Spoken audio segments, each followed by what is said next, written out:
नमस्कार, आप सभी का हमारे YouTube चैनल में हार्दिक स्वागत है। ऑरेलियस के ऊपर जो हमने एक सीरीज शुरू की है उसी का ये दूसरा वीडियो है। तो आइए देखते हैं इसके तहत हमें जो आत्मचिंतन पढ़ने को मिलेगा वो क्या है। तो जो पहला आत्मचिंतन हम पढ़ेंगे, जगत में जो कुछ होता है वो अच्छे उद्देश्य से ही होता है। अणुओं का एकत्र तथा पृथक होना ही समस्त वस्तुओं के जन्म का कारण है। इस संसार की रचना के लिए भी शरीर का जन्म और मरण अनिवार्य है। आकस्मिक घटनाएं भी इसी कारण से कभी कभी आवश्यक हो जाती हैं। सब कुछ ईश्वराधीन है, एक अणु भी उसके विरुद्ध नहीं चल सकता। तुम इस संसार का एक अंश मात्र हो। सांसारिक नीति को निभाने के लिए स्वाभाविक रीति से किसी घटना को दुखप्रद न समझो। इस संसार में जितनी भी वस्तुएं हैं सभी अपना अपना समय आने पे परिवर्तित होती हैं और ह्रास पाती हैं। प्रकृति का ये नियम है, यही जगत का प्राण है। इस सत्य को समझकर तुम्हें शांति पानी चाहिए। इस तत्व को समझकर अपना जीवन चलाओ। पुस्तकों का बहुत पढ़ना छोड़ो, वो अंत समय काम नहीं देगा। पुस्तकों का ज्ञान मरण के समय तुम्हें संतोष या समाधान नहीं दे सकता। अपने जीवन में तुमने जो कुछ सुख पाया है उसके लिए ईश्वर को धन्यवाद दो, और जो दुख पाया है उसे प्रकृति की अनिवार्य नीति समझकर शांत चित्त से प्राण छोड़ने को तैयार रहो। अगला आत्मचिंतन देखते हैं। तुमने स्थित प्रज्ञ हुए बिना बहुत बहुत दिन बिता दिए, काफी समय व्यर्थ जाने दिया है। सोचो मत, अब विलंब मत करो, अभी भी समय है। सत्य को पहचान लो और शांत समाहित अवस्था प्राप्त करो।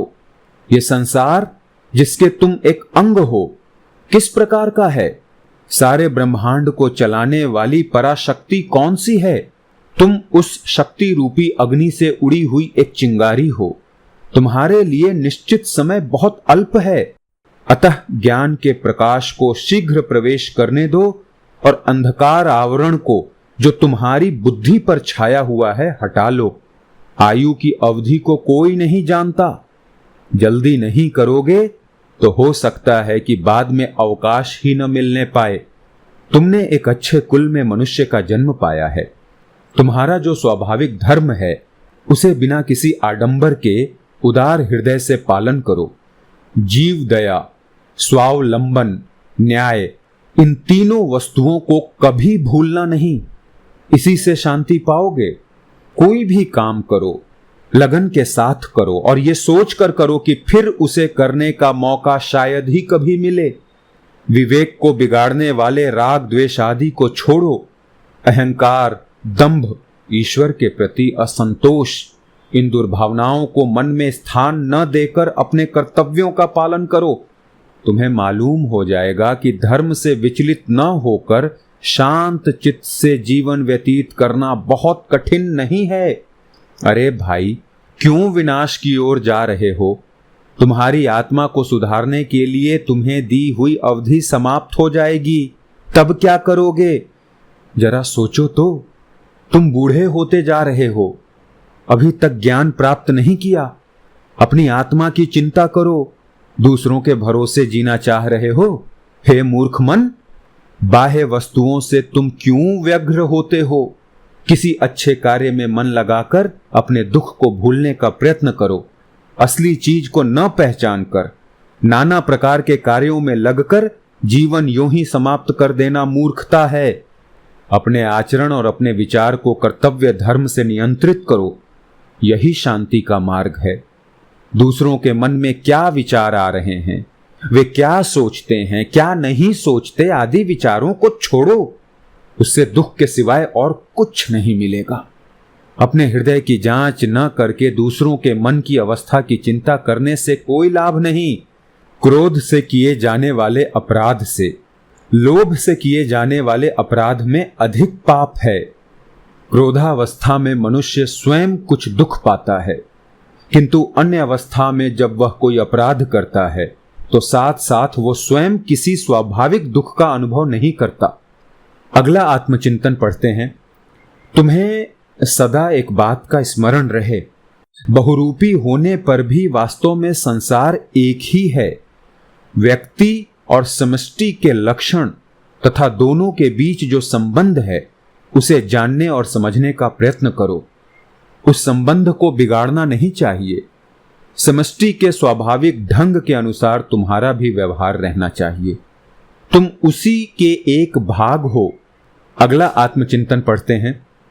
किसी क्षण भी तुम इस दुनिया से बुला लिए जाओगे।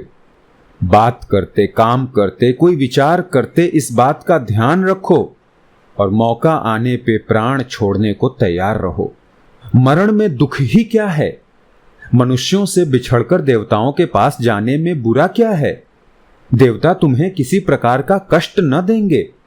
अगर उनके अस्तित्व में तुम्हें विश्वास न हो, यदि तुम ईश्वर को नहीं मानते, तो मरण से भय ही क्यों?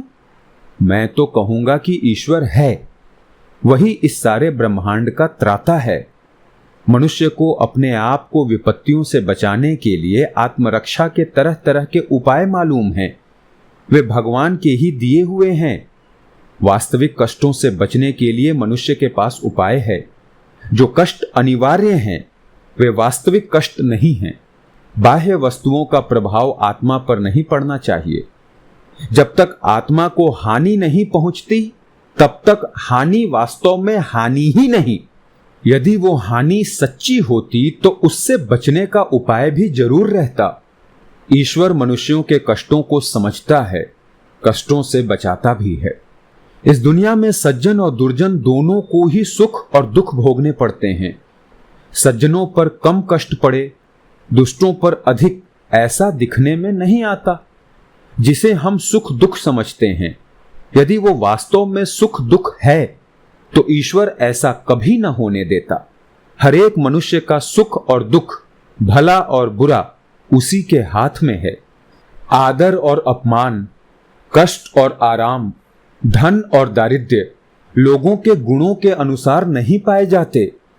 यदि विचार पूर्वक देखें तो मालूम होगा कि हम जिसे अच्छी चीज या सुख समझते हैं वो वैसा नहीं है, और जिसे हम बुरी चीज या दुख मानते हैं वो वास्तव में वैसा नहीं है। अमुक वस्तु बुरी है और अमुक अच्छी, इसका निर्णय भली भांति सोचे बिना नहीं कर लेना चाहिए। अगला आत्मचिंतन पढ़ते हैं। बुद्धि से काम लो।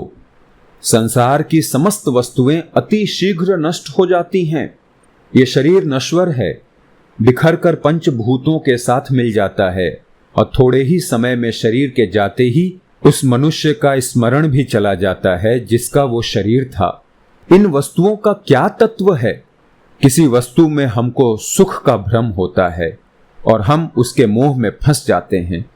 कोई वस्तु हमें कष्टदायक दिखाई देती है, हम उसके पास जाने में हिचकते हैं। अन्य कोई वस्तु हमारे अंदर अहंकार पैदा करती है। ये सब बातें अस्थिर और तुच्छ हैं, इनसे कोई लाभ नहीं।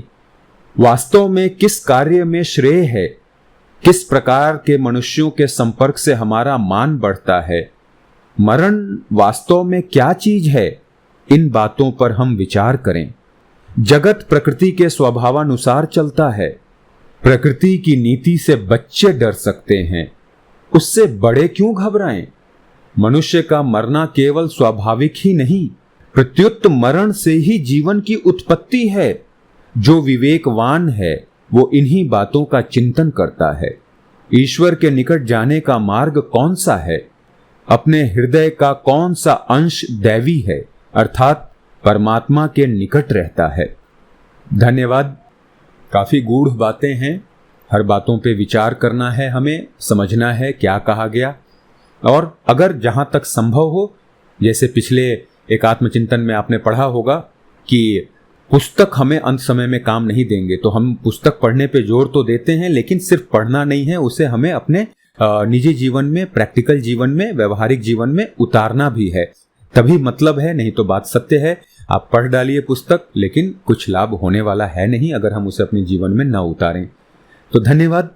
मुलाकात होगी अगले वीडियो में। जय हिंद।